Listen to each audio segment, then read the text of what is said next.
Yes, how many children does she still have? Well, she has, well, I would say the same amount of children, 2 left for college, so right now it would be 15. So she's raising 15 children. Every article gives a different number because it's difficult to calculate because she had 2 biological children. She had 2 biological daughters. So don't think that the boy who has a disabled arm, that he's her biological son. He's not. So she had several adopted children, and then she has many foster children. Some children were just Caucasian, and some were mixed race. So altogether, it's difficult to say each time what is what.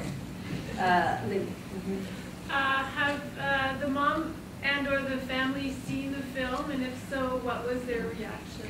The question is, has the mom or the children seen the film? The mom has not seen the film, and she hopefully will not see the film in this version. That's why I am a nightmare for all kind of festivals, because I'm trying to guard this version so that it is not leaked to the internet. So I cut a special version for Olga, where I have almost exactly the same, but children don't criticize her, except Kirill. So everything with Kirill has stayed. Roman is not. And the children, those who go to Italy and those who are older, they have seen it because I sent it to Italy for them to watch. So they liked it. They liked it. How did you hear about this story in the first place? So how this story came to my attention? Well, because I wanted for many years to make a film about mixed-race citizens in Eastern Europe. I was looking for such story, and actually many years ago we approached CBC with an idea to make a film about mixed-race people in Eastern Europe. It's very different from Canada, that's why. And I was making a film in Moscow, and I saw an article. So it was a different film, and it was during Beslan. If you remember, Beslan was the horrible event when the school was, the children were taking hostages. So it was the worst possible mood of the feel that humankind is absolutely not worthy to, you know, to have any sentimental feelings about. And at the same time, I saw the article about the woman in Ukraine who has 17 chocolate children. So they were very politically correct. They were saying chocolate children. And they had adorable photographs. And I cut it out. I brought it back to my brother. And he said, we must make this film. And then, can you continue about it?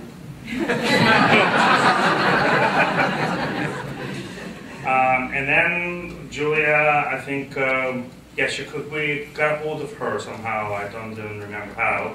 And then you called her, and she agreed to try it, I think. And the first time we flew there, we didn't really know what she's going to let us film or not film. But Julia and her career is great, and getting somewhere where she doesn't know anyone, and suddenly to let her film every intimate moment of their life. So. With 2 conditions: no sitting interviews, and main condition, the films will not be shown in Ukraine and in Russia on TV. And this is extremely unfortunate because those 2 countries are the countries where this film is mostly needed. Yeah, her thinking is that skinheads and would see where her family lives, and she felt it's a threat. When I put up a trailer of this film on YouTube right before Sundance, I think within 24 hours I had a dozen racist comments from all over the world, even sort of just innocent 1 minute. I wasn't in any way protective force because I never challenged her. I challenged her only 3 times for the last day of the shoot every year, because every year I thought it's my last day, so I can actually. She's not used to anybody challenging her, and furthermore, if she feels that someone wants something from her, she would torture you and make sure that you don't get it. So, for example, for years and years I would ask her, Olga, can you tell me, it's very important for the film, because everybody would have this question, why you were taking mixed-race children? Yeah. Make sure for 3 years. She didn't answer me, so I was asking. So, anyway, I wasn't an advocate for them. But I was sneaky, so I helped them some other ways. I helped them, for example, Carel, he had a French family that he was staying with for years and years, and after he left Olga, she didn't give them his new phone number, and his letters were not reaching them, so I helped them to reconnect. And also I continue to talk to the children when they are in Italy, and we are planning to continue being present in their life, because inevitably you feel not only responsibility but deep love to these children. And also Boris will tell about the other thing that we did in terms of helping them. Well, I believe we built them a hot water tank, so they have hot water now. We've set up a fund, and we'll do a lot more next year when the film will be on television in the United States, to try to sort of raise funding for the kids, especially for when they leave Olga's family, because then they are on their own without any financial support. So we're hoping that we'll be able to raise some funding for them. When you interviewed the skinhead who had beaten up the Korean guy, I don't recall if he said he had been charged for that, but if he had not been charged, would that have legal value, like for him to be charged? That we didn't film the skinheads. This footage was very generously sold to us for a very nominal amount by another filmmaker who was making a film about anti-Semitism in Ukraine. And I found the film on the internet, and I wrote to him and I said if they were talking about anti-Semitism, for sure they were talking about blacks, for sure. He said yes, of course. So he gave us the footage. And he's charged, but it's some sort of legal thing. So the guy, no, the other guy is charged. Yes, the other guy is charged who was beating twice. I don't remember. Yeah, as far as, Amnesty International published a huge report about situation in Ukraine. Ukraine has opened its border for refugees from Africa as well, but they offer no protection to the refugees while they're in Ukraine. So there have been dozens upon dozens of murders of people of color who are living in Ukraine. And the police, there's a special law where if you actually commit a racially motivated crime, you're supposed to get stiff sentences. But that requires police to do more investigation and fill out extra paperwork, so that's never done. One of my horrible favorite stories would be this man who is there working for an organization to help African refugees. He was attacked by 12 youth. He had a briefcase and they stabbed him 15 times. And then at the end of it, when he sort of went to the hospital, reported to the police said that they attacked him because he had a suitcase. And they didn't take it. Yeah, they didn't take his briefcase. Sorry, I just wondered if that guy could be charged based on that footage as a confession. I think the same way as the mental institution can be investigated. Like I finished the film with a longer part about Andrei, and I knew that for the film it should be briefer and it's wrapping up. But for the justice, I put that much on camera statement from Andrei, so that nobody would say that I edited and altered his words because I wanted to be investigated. But I doubt that it would, the same with the skinhead, I doubt that it would have impact. I hoped that after Sundance it would, but it hasn't so far. What happened? I just wanted to ask what happened to that little boy. What happened to Andrei? Yeah. Basically, it's not, nothing has changed to the better. He's still there, and this summer she didn't take him home for the summer at all. Can she not take him home? Or? She cannot take him home, of course, because legally he is now with this institution, with the boarding school. So when she was taking him for summer, for several weeks, it was on her own goodwill. And the thing is, they don't even have a car, and he's about 2 hours away. So the reason why we filmed, because I took a car and I took Olga there. So for them it's quite complicated, but also she didn't want to take him. He's the saddest story. It's really sad. It's really sad. And it shows that whatever she does, yeah, she's not perfect, but she's the mother, and she can even complain to the president of Ukraine, and she wasn't joking. And as soon as the child doesn't have a mother, but really a ward of the state and is at mercy of the institution, my personal feeling, and that's why I'm a huge advocate of adoption, is that the system doesn't mean to destroy this child. The system just doesn't notice his existence. So that's why things are happening to him. And this boy was one of the smartest. I wanted to stress it, that in the family, for example, I don't have many girls in the film because they couldn't phrase things coherently and couldn't present themselves well. This boy, he was very articulate and very smart, and to me, he is dyslexic and he is emotional. So he's prone to anger, but absolutely no developmental delay. And he has been placed in the institution with children who have serious developmental delay. And you can see that with the medication he's getting, and with the surrounding that he's living with, his face has changed, and he's basically a different person from 2 years before, when his eyes were... Yeah, you could see that. You could see his eyes. Yeah, you could see it in his eyes. His eyes are very different. He is the saddest story, because other kids, they will fight, they would blame their mother for the rest of their lives for something, but they would survive and they will go on. But him, I'm not that sure. And some, yes. Yeah, the Ugandan boys, Ugandan father. Sorry, yes, thank you. Can you tell us anything further about what's happening? Like, are you trying to get a DNA test? Or? Ugandan father. So at the moment when we were filming Ugandan father, we had no funding. So we were in the same situation. $5,000, no way. Absolutely.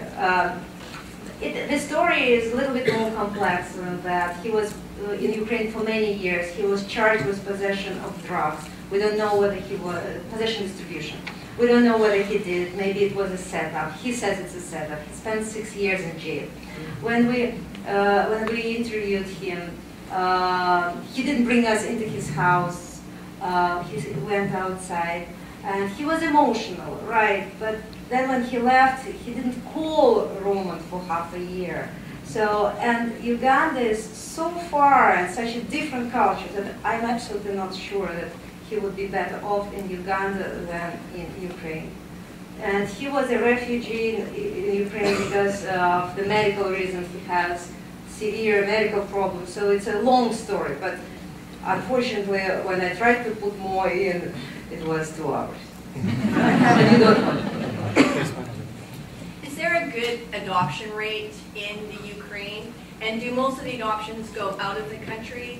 For example, British Columbia has 4,000 children in foster care and 300 adoptions a year here in BC. Ukraine, I don't know the numbers in Ukraine by Ukrainians. Generally speaking, it was never popular in Soviet Union to adopt, and all adoptions were completely secret. So I have no idea how it is now, like how many Ukrainians adopt. Internationally, it's always on and off. Many Western families would love to adopt, and many try to adopt, but like Russian government, the same Ukrainian government, they are always using adoption as a carrot or as a political card. So they're constantly closing adoption, opening adoption, lots of corruption, tons of very unbelievable things. For example, I wanted to interview the woman who holds a position equal to the Minister of Adoption, because for years and years she was supporting Olga. And she, unlike 99% of other authorities, she was on her side. So I went to this woman and she said, there is no way I will talk with you on camera, but we had a very nice conversation with her, and it was about Italy and Italian adoptions, and because Ukraine doesn't allow to adopt the family to adopt the child who has been going to this family for years and years as a summer stay child. So legally, this family should adopt someone else. And I was saying that, of course, they would adopt this particular child. They want to adopt only this child in any situation. And she was arguing that so many summer host families promise that they will adopt children, that then the children come home and they're devastated. But of course I know of many families that actually made it smoothened things and adopted from Ukraine. But only all the children that are available for adoption are older children. Before under 5, it's very difficult to adopt. So it's all a very unpleasant mess. Why didn't we see more of Olga's adult biological children helping her or coming back or participating in some way? Her biological daughters are married with children. So that's why we show that they exist somewhat, but they don't visit her very often. So there was nothing basically to show.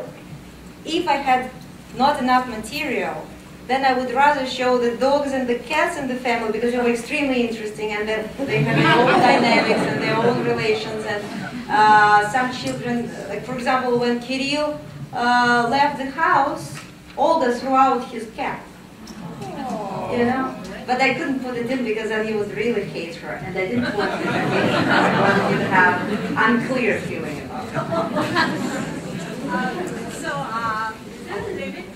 And what? Is that a limit on the number of kids? Of kids, the limit of the number, that's a very good question.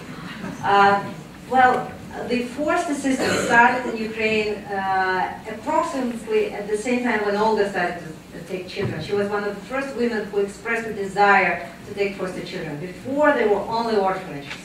So they were so excited and it was so new that they gave her as many as she wanted. Then they realized that it's impossible. So of course, right now, there is a limit. There is a limit. Nate? I'm curious when you said that in the cut-down version, you are allowing Carel to criticize her but not the other. And can you just explain why? What's the dynamic there? Other children live with Olga. Other children are still her children, so she can torture them mentally. She can be vindictive. She is manipulated. Right? You could see with Roman how she can go on and on and on. So that's why. And with Carel, unfortunately, I think that they are so similar in many ways, in terms of stubbornness, in terms of strength, that I'm afraid they will not make peace. So there is no point to compromise. That's why I want her to hear what he says, because I respect her a lot. I think she's a smart woman, so I wanted her to know what Carel says, hoping that maybe somehow it will change a little bit her attitude. Yes, please. Carel was the best dressed. He had suits and jackets and ended up at universities. How did he manage that? Other kids also had the suits and jackets. They just prefer to run the way they are. It's just his, it's the way he carries himself. For 3 years I saw him in the same t-shirt. He has the same green t-shirt that looks crisp and new. It's just who he is. He had one suit, and unfortunately I cut out how he brought it home and was putting it on, extremely proud that now he has a suit. So we had to cut it out because of the length restriction. So they all have the same amount of clothes. So how does he pay for university? University, very good question. Since he's an orphan, the state is paying for his university and giving him a minimal amount to survive, which is not exactly minimal. It's possible to live on it. So he is not in a bad position while he's studying at the university. The moment he finishes studying the university, I don't know what will happen to him. For me, the extremely heartbreaking moment was I called him, maybe it was Christmas or something like that, New Year in Russian tradition, and I said, like, Happy New Year, where are you? He said, I'm at the dormitory. I said, why? Didn't you go to some of your friends' houses who have families? And he said, Yulia, I haven't been at anybody's house for 4 months. Because his people he knows at this particular university, they're mostly out of Kiev, they're not from Kiev, so he doesn't know anybody in Kiev. So he hasn't been at anybody's dinner for not months. And it really hits you when you hear this. So the state will educate him till what age? Till he finishes after 5 years. But we have something cooking, so I hope it will be happening. The French family might be helping him to study further. We hope masters, and but it's not for sure, but we hope. Okay, we hope. Sorry, is that because of his grades? Like you said, the His other grades kids are very are high. out at 18 and they have no support. But if your grades are good, you get to go to university? Other children, I'm just going to add, so Olga doesn't believe in higher education. That's the reason that Carel basically left the family. So she forces all the children to stop going to proper high school at the age of 16, like Sashka did, and go to technical school for 2 years. So by the time they're 18, they finish technical school, they have a skill, they're done. Carel is the only one who decided that he would go to high school till the end and then go to university, so that's why he's in this position.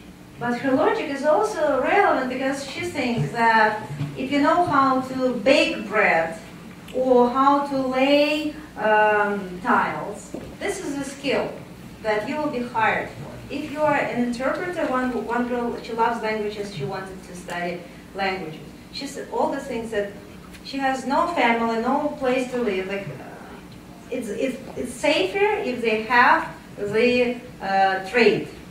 You know, that's why she does it, I think, I hope. Done? Yeah? Last question, and we're done. What was the most challenging thing about making this film? Thank you, Roxanne. The most challenging thing about making this film, actually this film was very easy to film because there was an abundance of things that were happening and incredible children and amazing woman that gave me so much material. So filming was not difficult. The second year it was extremely challenging to witness how she was actually, how mean she was to the children because after her favorite Yegor left and Kirill, she felt betrayed her.